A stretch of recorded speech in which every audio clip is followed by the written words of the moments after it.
In Islam, the ends do not justify the means. This idea is totally alien to Islam. In Islam, what is halal is halal, what is haram is haram. We do not bend our law, our morality for our short-term aims. Never. And we never lose the moral high ground.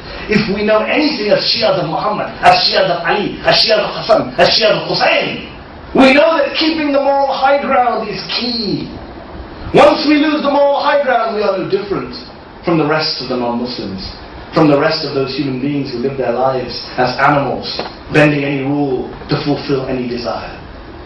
Once we do that, we are lost.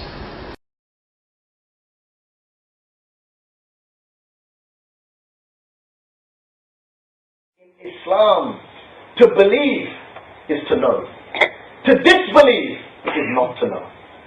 That is what it fundamentally comes down to. It is to remain ignorant, to cover up knowledge. After all, what is kafir?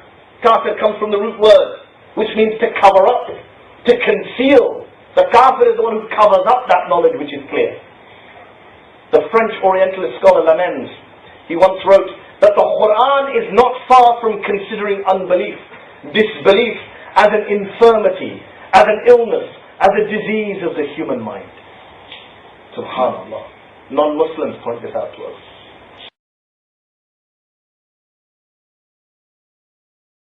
And of course the kafir, the disbelievers, the atheists who remain deaf and stubborn to the teachings of Islam, the rational message of the Quran, they are described in the Quran as, quote, a people of no intelligence. Allah describes them as not of no morality, not of no belief, a people of no intelligence. Because they are incapable of the intellectual effort it requires to shake off those blind prejudices, to shake off those easy assumptions about this world, about the existence of God.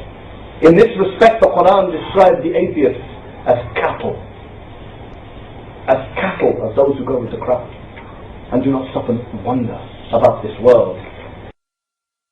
All of these ulama unanimously agree that at the very minimum, if Yazid was not a kafir, then at the very minimum, he was a fasir, a transgressor, a breaker of Islamic laws, a corrupt individual, a tyrant, a killer, a drunkard, a dog lover, a music lover, a homosexual, a paedophile, a sexual deviant, someone who slept with his own mother, astaghfirullah. These are their views of these ulama, in their books, not my view, not Imam Hussein's view, not Ayatollah Sistani's view.